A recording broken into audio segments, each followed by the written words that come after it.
Okay, so it's time to say goodbye to the Speedster. It's been it was a great first little boat for us, and then we replaced it after a year, but we still took it out a couple times because it was so much fun. But I just wanted to go through all the things that I fixed over the course of a couple years, both because I'm selling it now and for other people who have these. There's a few little tricks to getting them a little bit more enjoyable. Okay, so I think the big thing is the upholstery. Actually, I'm going to start with the release. So one of the things that always breaks on these things is, as original, it has, if you can come in right here, it has a little pull-up release that pulls vertical, but you have to reach all the way back here to open it up. And so eventually this thing gets bent and broke, and that's what happened to us. And then it was pretty tricky to get in there because it's locked and there's no way to pull it open. So I had to basically unscrew this thing and figure out a way to pop it open. I don't remember how I did that. But what I did is I just replaced it with a stainless steel wire, and now I can stand closer to the back. And if I want it secure, I can just throw that in and close the lid. On this one, I replaced the lifter. It was worn out by the time we got it. And then there was also some alignment that needed to be done on the hinges so that it didn't rub and cut through here. So I fixed where it had been cutting through. And also I put a little bit of padding up here. You can see that there. A little bit back. Okay. Yeah, just a bit of padding to prevent rattling and abrasion. And because it's nice to drive a boat and not have it rattle. Okay, so the next big thing was the upholstery. The original upholstery was extremely thin. You can't really tell too much on camera, but the vinyl coating is very, very thin. And they also put stitching on all of the seating and back surfaces. So even the seats that were in good condition, you'd sit on it and the rain had fallen and it soaked through the seams and into the foam. And every time you sat on it, you'd get a wet butt, which is always unpleasant and uncomfortable. So when I redid the upholstery, it was in the middle of COVID. It was way too expensive to buy replacement seat covers. So I ordered premium marine vinyl, sewed them up myself. And the other thing I did, so I made sure that there was no seams on the seating surface or the back surface. And I also stuck a bit of extra padding underneath the foam here to raise the center. So now when rain falls on this, it just drains off. I also did a lot to waterproof the backs. So after I stitched it and stapled it, I put some tuck tape on the top and on the bottoms to make sure that any rain that fell wasn't going to go and get into the foam and soak the foam.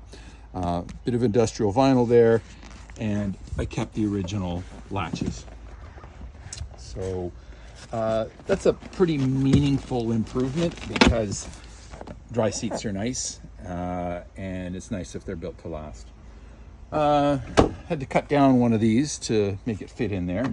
It's a pretty minor thing. Let me take these out.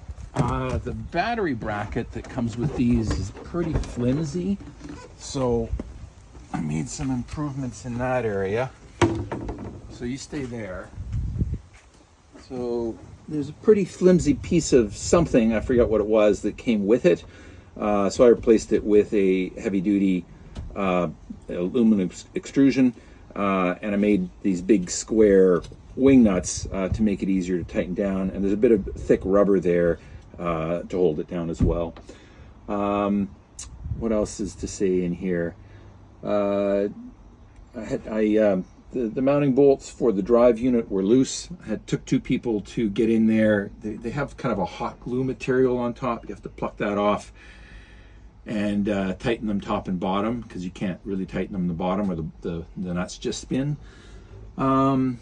Anything else in here that's noteworthy? No. Talk about the engine, like. I did the oil change last season, so it hasn't been driven yet on its new oil. Best way to do that is you go to Princess Auto, you get a $30 oil pump. Any boat that you have, you can't drain the oil from below. You have to suck it out from on top. Don't do a manual one because you'll be pumping for an hour. Get their little 12-volt electric one, and it'll pump it out in about 20 minutes. It's actually easier than a car oil change. Oh yeah, so a stock, they have little cotter pins that go in here, and the cotter pins vibrate out, and then the hinge pins start moving out this way and jamming into the fiberglass. And then by the time you notice it, you haven't got enough room to get behind it, and so it's pretty hard to push the pin back in. So I just pulled the cotter pins and put some copper wire in there, and that problem has not recurred. I replaced the lifters. That's an easy thing to do. Just found the right length from Princess Auto. What else? This is a little convenience thing here. So the stock latches for the ladder, I just put these on. They wear out. And the effect is pretty. I made some replacement ones out of rubber floor mat, but as you can see, this was like my third set of these. They just keep breaking. So just now I realized I had a good material for it. These are Princess Auto yoga mats, and I know that these work well over time. Because I have some of this padding the boat dock, and it's been out there for about 2 years, even through the winter. And the nice thing about that is it also prevents the rattling. So that's that. I also went around and tuned up the gel coat. There were a few chips in it. So where's a good example? So there was a chip here. It's really hard to do the color matching. I tried to get that gray, but it's just very difficult. But yeah, got the gel coat in there and then sanded it and cut it and buffed it. Other minor changes, the spare tire mount, which is actually lockable. If you can see down here, I just have a tie wrap there, but you can actually put a padlock through it.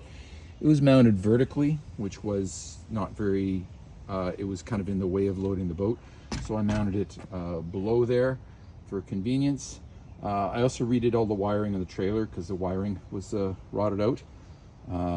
One of those, I made sure the lights were replaced with good working light bulbs. And I think that, this one, I also replaced the vinyl back here. Again, it's a thick marine vinyl. It was very difficult to get it stretched because the stock one is so thin and stretchy, but it's also, you know, not very durable. So I put a really durable vinyl on there as well. Oh yes, here's some minor, here's some really important things. If you can go on that side, Elkie. So these boats have two ways of emptying out water. One is the bilge pump, which runs off a switch here. The other is it uses the Bernoulli effect to suck out large volumes of water if you get a big wave over, and that will basically go towards this hole. And if you're moving fast, the Bernoulli effect, the suction of the water, will pull it out. I took a look at it. There's nothing wrong with the valve, but if you hit the brakes really quickly, the valve isn't responsive enough to shut off the backflow of water. So if you're going really fast and you stop suddenly, then you'll get a flood of water coming through there. It's not going to sink your boat or anything, but it is kind of inconvenient because your feet get wet and your stuff gets soaked.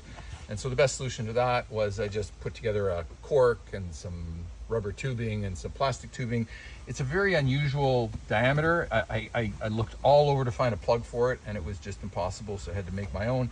So the idea there is you just keep it plugged, and if you do get a wave over the edge and you want to use the speed-based suction, then you just pull the plug out. From time to time you want to pressure wash the boat. It becomes difficult to, it becomes time consuming to try and pressure wash all the water over there. So I just drilled a hole and made a plug for it, and that makes it 10 times easier to empty. And then I did the same thing. This is hard to open from outside. I did the same thing here. This little groove around the center hatch fills up with water, and there's no way to get the water out, so I just put a hole there. So when you're washing, the water goes inside and then goes out the drain plugs at the rear. like even if you get some water in the boat, you want it to go underneath so the bilge pump can take care of it. So I think there was one last thing I want to talk about back here. Drain plugs. Or replace the O-rings on the 2 rear drain plugs. Those are important because if you don't, you get water kind of slowly leaking into your boat, especially if it's docked. So those O-rings are right there. So if you buy a used one of these, that's should be on your list of things to replace. And yeah, I think that's it. Okay. Okay, so we're gonna take this for a little run in the afternoon. There's lots of videos online of people, tearing around and doing donuts in their speedsters. So we'll do that too and finish off the video.